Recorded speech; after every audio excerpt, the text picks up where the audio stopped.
आज हम बात करने वाले हैं काल सर्प योग के बारे में।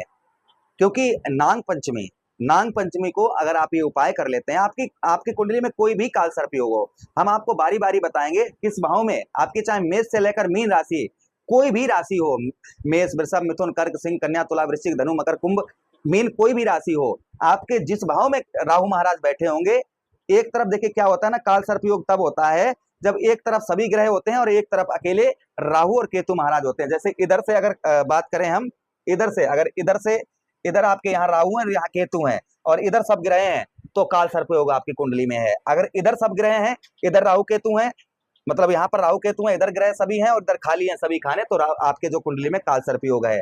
उसी के साथ ही साथ अगर यहाँ से अगर नीचे आपके सभी ग्रह हैं और राहु लगन भाव पर है, केतु आपके सप्तम भाव पर है, तो भी काल सर्प योग है।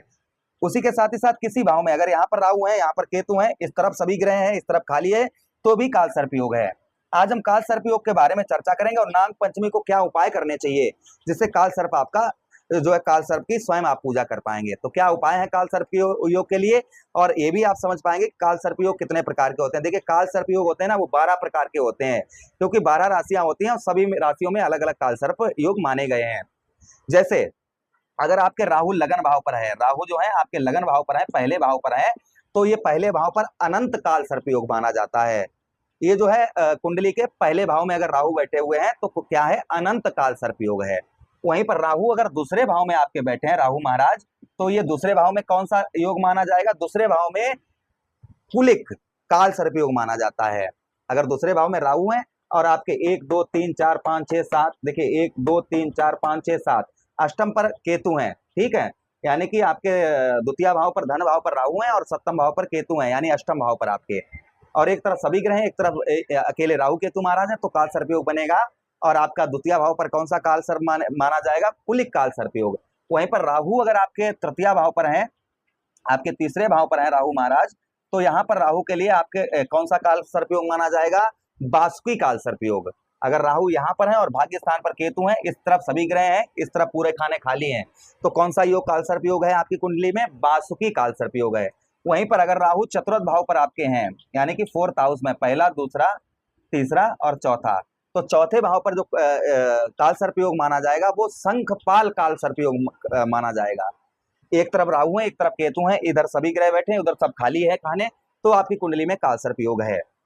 वहीं पर आपके पंचम भाव में अगर राहु महाराज बैठे हैं और आपके पंचम भाव से आपके लाभ स्थान पर केतु महाराज बैठे हुए हैं, तो समझ जाइए आपके पंचम भाव पर पदम काल सर्प योग माना जाएगा। यहाँ पर कौन सा काल सर्प योग माना जाएगा, पदम काल सर्प योग। वहीं पर आपके छठम भाव पर राहु महाराज हैं आपके, ठीक है, और आपके द्वादश भाव पर केतु महाराज हैं, एक तरफ सभी ग्रह हैं, एक तरफ पूरे खाने खाली हैं, तो भी काल सर्प योग माना जाएगा। वो कौन सा, महापदम काल सर्प योग माना जाएगा, ठीक है।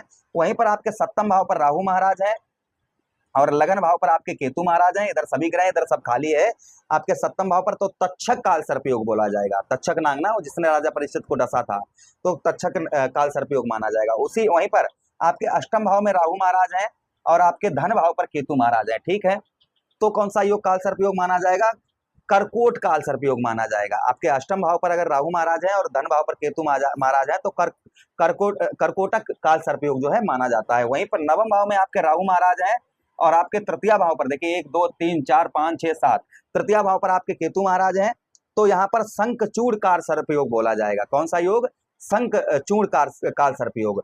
वहीं पर आपके राहु महाराज जो है आपके दसम भाव पर है और आपके चतुर्थ भाव पर जो है केतु महाराज है, ठीक है, दसम भाव पर आपके राहु महाराज हैं और आपके चतुर्थ भाव पर केतु महाराज हैं, तो कौन सा काल सर्प योग माना जाएगा, दसम भाव पर घातक काल सर्प योग माना जाएगा, यानी कि घातक काल सर्प योग जो है माना जाएगा। उसी के साथ ही साथ एकादश भाव पर आपके राहु महाराज हैं और पंचम भाव पर आपके केतु महाराज हैं, तो कौन सा योग माना जाएगा, आपका जो है विषधर काल सर्प योग माना जाएगा। और वहीं पर आपके द्वादश भाव में राहु महाराज हैं और आपके षष्ठम भाव में केतु महाराज हैं, तो कौन सा काल सर्प योग माना जाएगा, तो शेषनाग काल सर्प योग माना जाएगा। तो कुल मिलाकर जो है हम बात करें, लगन भाव पर आपके अनंत काल सर्प योग, धन भाव पर आपके कुल्की काल सर्प योग, तृतीय भाव पर आपके बासुकी काल सर्प योग, चतुर्थ भाव पर आपके शंखपाल काल सर्प योग, पंचम भाव पर आपके पदम काल सर्प योग, षष्ठम भाव पर आपके महापदम काल सर्पयोग, सप्तम भाव पर आपके तक्षक काल सर्पयोग, अष्टम भाव पर आपके कर्कोटक काल सर्पयोग, नवम भाव पर आपके जो है शंखचूड़ काल सर्पयोग, दसम भाव पर आपके जो है वह घातक काल सर्पयोग, 11वें भाव पर आपके विषधर काल सर्पयोग और 12वें भाव पर आपके शेषनाग काल सर्पयोग। ये 12 योग काल सर्पयोग माने जाते हैं, जहां पर एक तरफ राहु और एक तरफ केतु। ये जो है अगर आपकी कुंडली में इस तरीके काल सर्पयोग हैं तो आप इनकी शांति के लिए आप स्वयं क्या कर सकते हैं, चलिए ये भी हम आपको समझाते हैं। अच्छा, काल सर्पयोग से बचने के लिए आप रतन भी धारण कर सकते हैं, जैसे गोमेद धारण करने से भी काल सर्पयोग कहीं ना कहीं समाप्त हो जाता है।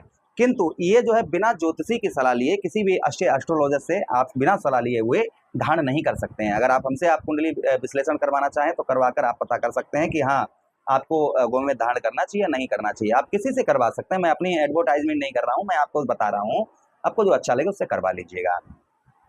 अच्छा, काल सर्पयोग से बचने के लिए क्या उपाय करने चाहिए, जो आप नाग पंचमी के दिन खासकर कर सकते हैं, तो क्या उपाय है वो ध्यान से सुनिएगा। देखिए, सबसे पहला उपाय, काल सर्प से जो पीड़ित व्यक्ति हैं वो रोजाना शिवलिंग पर दूध या जल चढ़ाएं। रोजाना 1 लोटा जल आप जो है चढ़ाइए शिवलिंग पर, तो काल सर्पयोग का कोई भी प्रभाव आप पर अशुभ प्रभाव नहीं पड़ेगा। ये सबसे पहला उपाय। रोजाना आप जो है शिवलिंग पर या फिर जल चढ़ाइए प्रतिदिन, या फिर आप जो है दूध रोजाना चढ़ाइए। इससे काल सर्पयोग जो है वह कहीं ना कहीं समाप्त हो जाता है, लेकिन ये नियमित करना है आपको। दूसरी चीज, रुद्र अभिषेक करें। इससे भी रुद्र अभिषेक करने से जो है भगवान शिव के मंदिर में, ये मंदिर में करना है आपको, घर में नहीं, मंदिर में जो है आप रुद्र अभिषेक करें। इससे भी जो है काल सर्पयोग कहीं ना कहीं समाप्त हो जाता है। उसी के साथ ही साथ महामृत्युंजय मंत्र 108 बार जो है, या फिर रोजाना करें।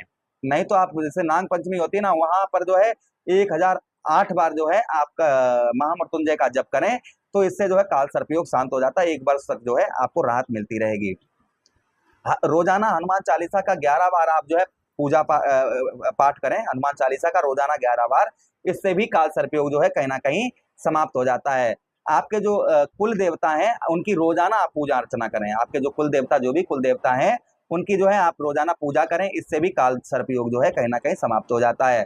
नाग पंचमी को आप जो है भगवान शिव पर जो है भगवान शिव की पूजा अर्चना करें।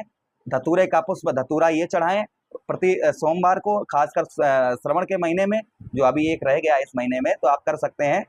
वहां पर जो है महामृत्युंजय का पाठ करें, या फिर चांदी के नाग नागिन का जोड़ा शिवलिंग पर चढ़ाएं।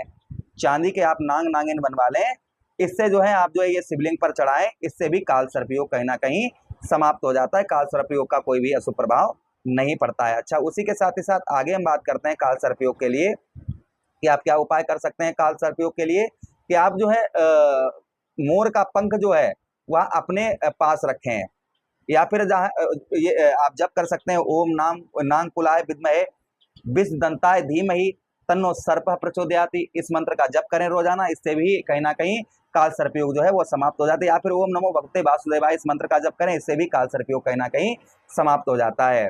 अच्छा, उसी के साथ ही साथ आप क्या कर सकते हैं, एक साधारण सा उपाय हम आपको बता रहे हैं काल सर्पयोग के लिए, कि आप जो है कहीं भी धार्मिक स्थान पर एक पानी से, या फिर एक बाल्टी आप ले लें या मग्गा ले लें, जितनी आपकी बचत है उसमें जल भरकर आप जो है नाग पंचमी वाले दिन आप जो है कहीं धार्मिक स्थल पर दान कर दें। इससे काल सर्पयोग जो है वह जड़ से समाप्त हो जाता है। तो कुछ हमने आपको उपाय बताए हैं, ये उपाय करें।